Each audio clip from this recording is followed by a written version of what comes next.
Surgeon हूँ। मेरा specialisation joint replacement और कॉम्प्लेक्स ट्रॉमा मैनेजमेंट में है और आज का ये वीडियो आप सबके लिए जिसमें मैं आपको ऑस्टियोपोरोसिस जो एक हड्डियाँ कमज़ोर होने की बीमारी है उसके बारे में आपको संक्षिप्त में जानकारी दूंगा। सो जानते हैं ये बीमारी क्या है। सो ऑस्टियोपोरोसिस यानी ये एक हड्डियों की बीमारी है जिसमें हड्डियाँ कमज़ोर होती है। अभी हड्डियाँ कमज़ोर होना यानी क्या? यानी हड्डियों में जो कैल्शियम और विटामिन डी का प्रमाण है वो कम होने के कारण हड्डियाँ कमज़ोर होती है और वो टूटने का दर यानी जिसको हमारी भाषा में फ्रैक्चर बोलते हैं उसका रिस्क बढ़ जाता है। अभी ये बीमारी को साइलेंट डिसीज़ बोलते हैं। साइलेंट डिसीज़ यानी क्या? जैसे अभी अभी अगर किसी को डायबिटीज़ हो गया तो उसमें सिम्टम्स आना शुरू हो जाते हैं, जैसे अच्छा ना लगना। और फिर उसके लिए हम लोग टेस्ट करते हैं जिसमें हम लोग जनरली शुगर की टेस्ट करके हमको पता चलता है कि मरीज़ को डायबिटीज़ है। बट ऑस्टियोपोरोसिस में ये जनरली सिम्टम्स जल्दी नहीं देता है जब तक कि मरीज़ को फ्रैक्चर हो जाता है और इसलिए ये बहुत ज़्यादा घातक भी है।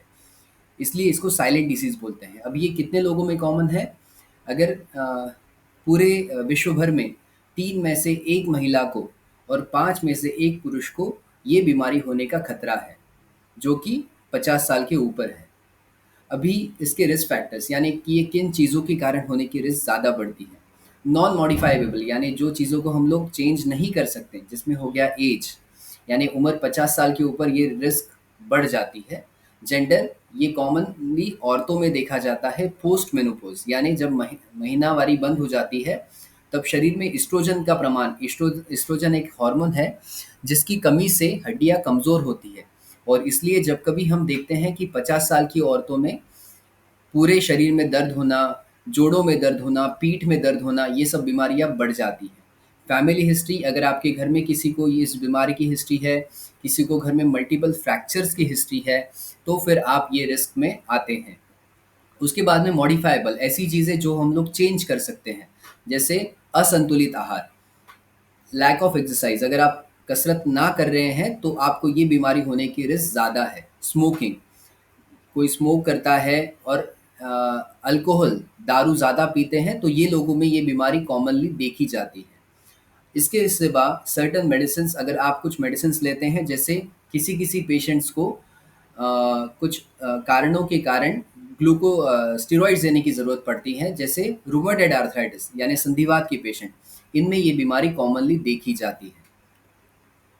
अभी इसको प्रिवेंट कैसे करें? क्योंकि ऑस्टियोपोरोसिस में prevention is better than cure. अगर आप इसको बचा पाएँ तो आपके लिए अच्छा है। तो अभी ये कैसे करें?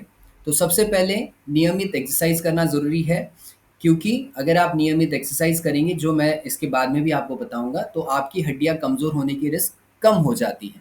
इसके सिवा अगर आप स्ट्रिक्ट वेजिटेरियन हैं, तो आप में ये बीमारी होने के चांसेस ज़्यादा है। इसलिए आपको कैल्शियम और विटामिन डी इसका रेगुलर सप्लीमेंटेशन का ज़रूरत रहेगा, जो आपके डॉक्टर आपको बताएँगे और अकॉर्डिंगली आपको वो लेना चाहिए।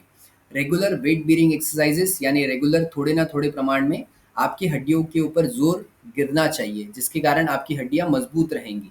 एंड फॉल प्रिवेंशन मेजर, अगर आपके घर में वरिष्ठ मेंबर्स हैं, फैमिली मेंबर्स हैं, तो आपको बाथरूम में वो स्लिप ना हो, क्योंकि उसी जगह पे स्लिप एंड फॉल होने के कारण फ्रैक्चर की रिस्क बढ़ जाती है। इसके सिवा हम लोग जब ये पेशेंट्स में डाउट रहता है तो कौन सी टेस्ट करते हैं? ये 2 टेस्ट है जो हम कॉमनली करते हैं, जिसमें हमको हड्डी की घनता के बारे में जानकारी मिलती है, जिसमें हो गया बोन मिनरल डेंसिटी और डेक्सा स्कैन। ये आपके डॉक्टर आपको बताएँगे।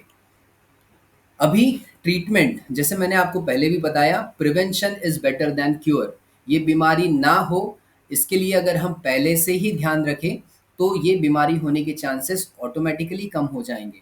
और अगर ये आपको बीमारी ना हुई, तो इसके कारण होने वाले प्रॉब्लम्स, कॉम्प्लिकेशंस जैसे फ्रैक्चर, मल्टीपल जॉइंट पेन्स, इसकी रिस्क ऑटोमैटिकली कम हो जाएँगी।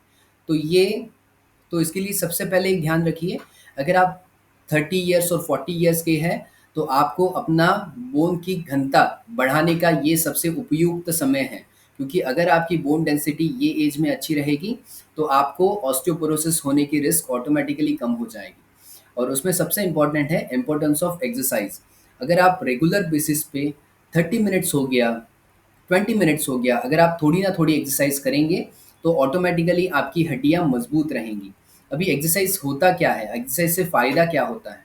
अगर आप रेगुलर बेसिस पे एक्सरसाइज करेंगे तो फर्स्ट ऑफ ऑल आपका हार्ट अच्छा रहेगा, ओवरऑल आपका सर्कुलेशन अच्छा रहेगा, आपकी मसल स्ट्रेंथ अच्छी रहेगी। अभी ये देखा गया है, जैसे हम देखते हैं जैसे ही हमारी उम्र बढ़ती है तो लोग दुबले होते जाते हैं। ऐसा क्यों?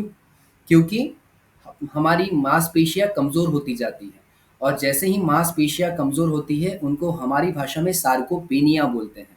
और जैसे ही सार्कोपेनिया होता है, ऑटोमेटिकली हमारी ग्रिप्स कमज़ोर हो जाती है और हमारी गिरने की रिस्क बढ़ जाती है। तो इसलिए अगर आप रेगुलर एक्सरसाइज करेंगे तो आपकी हेल्थ अच्छी रहेगी और आपकी हड्डियाँ मजबूत रहेगी, और ऑटोमेटिकली आपको ऑस्टियोपोरोसिस की रिस्क कम हो जाएगी, आपको गिरने की रिस्क कम हो जाएगी। So this is very very very important. उसके साथ-साथ जैसे मैंने आपको बताया, लाइफ़स्टाइल में आपको चेंज करना पड़ेगा। अगर आप ड्रिंक करते हैं, अल्कोहल लेते हैं तो आपको वो कम करना पड़ेगा। स्मोकिंग कम करना करना पड़ेगा। तम्बाकू, अगर आप टोबैको च्यूइंग करते हैं तो वो भी आपके लिए अच्छा नहीं है।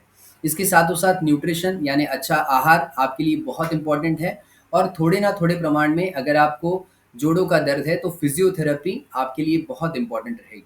इसके सिवा अगर आपको डेफ़िशिएंसी है, जैसे कैल्शियम की डेफ़िशिएंसी है, विटामिन डी की डेफ़िशिएंसी है, तो आपको उसके लिए आपके डॉक्टर कुछ मेडिसिन्स रिकमेंड करेंगे, तो वो आपको नियमित तौर पे लेना पड़ेगा।